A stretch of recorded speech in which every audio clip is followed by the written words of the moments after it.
ہر سال ہماری آبادی میں 4 سے 5 ملین کا اضافہ بھی ہو رہا، اور اگر ہم اسی رفتار سے بڑھتے رہیں گے تو 2040 تک جتنی آبادی آج پاکستان کی ہے اتنی صرف ایک صوبہ پنجاب کی ہوگی۔ ایک حالیہ ہیومن ڈیولپمنٹ انڈیکس کی رپورٹ کے مطابق جو پاکستان 193 کنٹریز میں سے 164 نمبر پر آتا ہے ترقی کے لحاظ سے۔ پانی کی کمی ہے، گیس کی، تیل کی کمی ہے، بجلی کا بحران ہے ہمارے ملک میں، تو یہ ہمارے لیے ایک بہت بڑا لمحہ فکریہ ہے۔ بچوں کا دیکھیں چائلڈ لیبر کتنی بڑھ گئی ہے، بچوں کا استحصال کتنا زیادہ ہو رہا ہے، آپ کو ہر چوک پہ جو ہے وہ بچہ بھیک مانگتا ہوا نظر آئے گا، کرائم ریٹ کتنا بڑھ گیا ہے، غربت کفر کی طرف لے جاتی ہے۔ السلام علیکم ناظرین، welcome to the podcast. میں ہوں ہیرا ڈار اور آج میری مہمان ہے ڈسٹرکٹ ڈیموگرافر جہلم مریم نعیم ستی۔ السلام علیکم۔ وعلیکم السلام۔ کیا حال ہے میڈم؟ ٹھیک ہے، بالکل ٹھیک۔ آپ سے آج بات ہوگی پاپولیشن کے حوالے سے، بڑھتی ہوئی آبادی اور ان میں جن مشکلات کا سامنا ہو رہا ہے۔ اس وقت پاکستان کو ایک بہت بڑا چیلنج جو ہے وہ آبادی کے اضافے کا، جس سے وہ اس وقت گزر رہا ہے۔ آپ مجھے بتائیے کہ اس وقت جو موجودہ صورتحال ہے پاکستان کی آبادی کے بڑھنے کی، وہ کیا ہے؟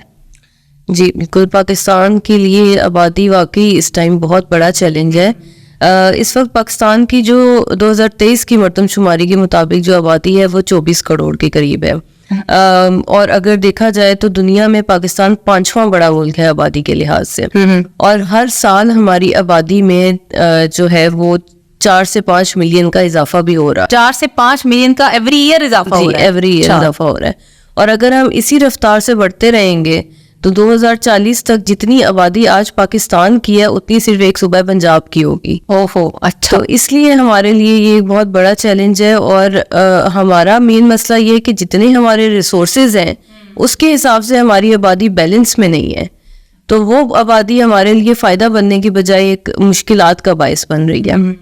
ایک آبادی کے ساتھ ایک کنسیپٹ ہوتا ہے ڈیولپمنٹ کا، کہ آپ کی آبادی زیادہ ہے، اچھی ہے، آپ کی ملک کو ترقی کرنی چاہیے، لیکن اگر ہم پاکستان کا جو ہے سچویشن اس وقت دیکھیں تو ہم ترقی کے لحاظ سے بہت پیچھے ہیں۔ ایک حالیہ ہیومن ڈیولپمنٹ انڈیکس کی رپورٹ کے مطابق جو پاکستان 193 کنٹریز میں سے 164 نمبر پر آتا ہے ترقی کے لحاظ سے۔ اچھا ٹھیک ہے، جہاں ہم آبادی کے لحاظ سے 5ویں نمبر پر ہیں اور ترقی کے لحاظ سے ہم 164 پر ہیں، تو یہ ہمارے لیے ایک بہت بڑا لمحہ فکریہ ہے۔ یعنی آبادی بڑھ بھی رہی ہے اور مسائل بھی اسی تیزی کے ساتھ بڑھ رہے ہیں، آسانیاں کسی طرف سے نہیں آ رہی، نہیں، اور ہم ترقی میں پیچھے جا رہے ہیں۔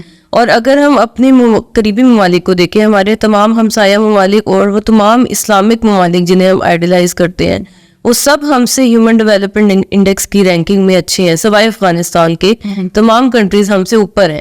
تو ہمارے لیے یہ چیز ایک جو ہے وہ سوچنے کا باعث ہے۔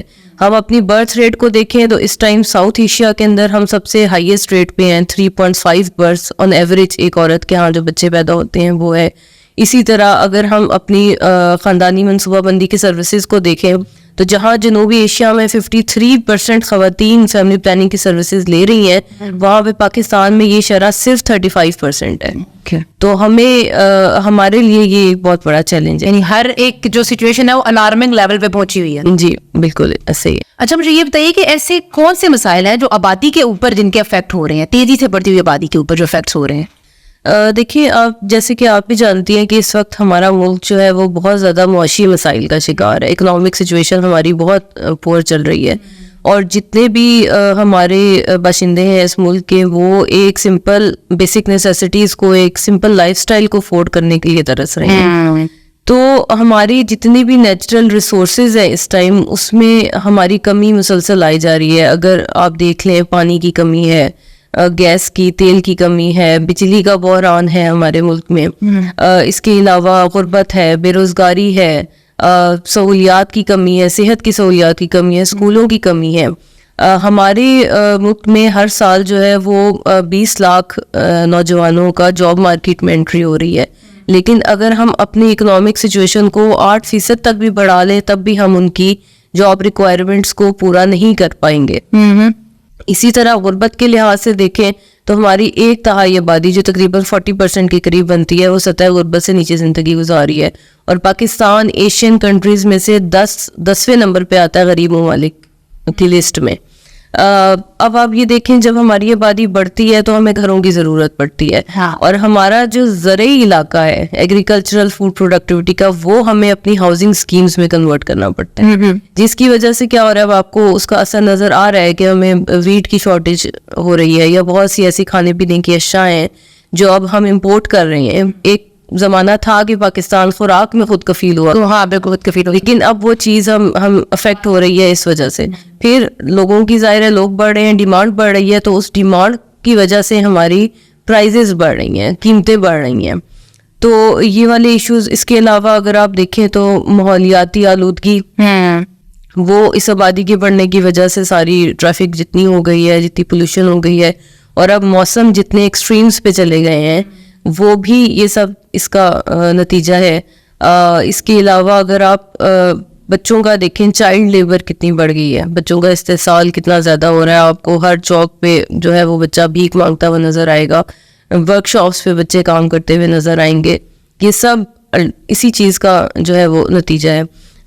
بہت سے سوشل ایشوز ہیں, لائک ہمارا کرائم ریٹ کتنا بڑھ گیا ہے, ملک میں لا اینڈ آرڈر کی کوئی بہتر صورت ہے. وہ جب ضروریات آپ کی پوری نہیں ہوگی, آپ کو روزگار نہیں ملے گا, تو پھر لوگ شارٹ کٹ استعمال کرتے ہیں. جیسے ہم کہتے ہیں کہ کفر انسان کو غربت کفر کی طرف لے جاتی ہے, تو یہ وہی چیز ہے.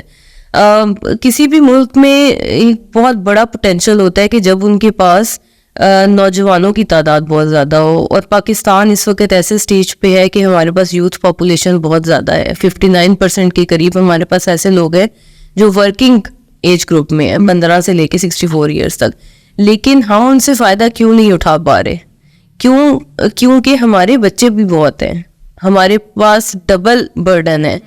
بچے زیادہ ہونے کی وجہ سے, کیونکہ ہم اپنے برتھ ریٹ کو اس طرح کم نہیں کر پائے ابھی تک جس طرح ہمیں کرنا چاہیے تھا, تو ہماری جو جتنی بھی ملک کے ریسورسز ہیں یا انویسٹمنٹ ہے, وہ لگ رہی ہے بچوں کی بیسک فیسلٹیز پوری کرنے میں, ان کی صحت کی سہولیات مہیا کرنے میں. اس کے برعکس اگر ہمارے پاس یہ چنک کم ہوتا تو ہم اپنی انویسٹمنٹس لگاتے یوتھ کے اوپر, ان کی ایجوکیشن کے اوپر, ان کی اسکل ڈیولپمنٹ کے اوپر, ان کو جاب پرووائڈ کرنے پہ لگاتے, اور اس وجہ سے جو ہے وہ ہم اپنی کنٹری کو اکنامک گروتھ کی طرف لے کے جا سکتے تھے. وہ ملک ہمارے لیے, یہ نوجوان ہمارے لیے ڈیموگرافک ڈیویڈنڈ بن سکتے تھے. لیکن اب ہم چونکہ اس سے فائدہ نہیں اٹھا پا رہے, تو وہ ہمارے لیے تھریٹ بن گیا ہے, خطرہ بن گیا. کھانے والے جو ہیں وہ زیادہ ہیں اور وہ بڑھتے ہی جا رہے ہیں, اور کمانے والے جو ہے وہ کم ہیں اور کم ہی ہوتے چلے جا رہے ہیں. کمانے والے زیادہ ہیں لیکن کما نہیں رہے والے کم نہیں ہو رہے, اور کمانے والوں کو فیسلٹیز نہیں مل رہی کہ وہ کما سکیں. بیسیکلی ان کے پاس روزگار کے مواقع نہیں ہیں. اس میں پھر ظاہر سی بات ہے ایک ایشو آ جاتا ہے کہ ظاہر آپ ایجوکیٹڈ نہیں ہوں گے. اگر آپ ایجوکیٹڈ نہیں ہیں تو اس لیول کی انکم آپ کو نہیں ملے گی, آپ انڈر امپلائڈ ہوں گے, آپ بس اتنا ہی کما سکیں گے جتنا آپ کی مطلب گزر بسر 1-2 وقت کی روٹی, تو وہ پھر آپ کا ملک جو ہے وہ ترقی نہیں کرتا. پھر اگر ہم اس کے بیک گراؤنڈ پہ دیکھیں تو وہی وجہ آبادی کا بڑھنا آ جاتا ہے, کیونکہ جب آپ کے 5, 6, 7 بچے ہوں گے, آپ ان کو پڑھا نہیں سکتے, تو ظاہر سی بات ہے وہ محنت مزدوری کریں گے, وہ پھر ڈاکٹر انجینئر نہیں بن سکیں گے. بالکل ایسے ہی ہے.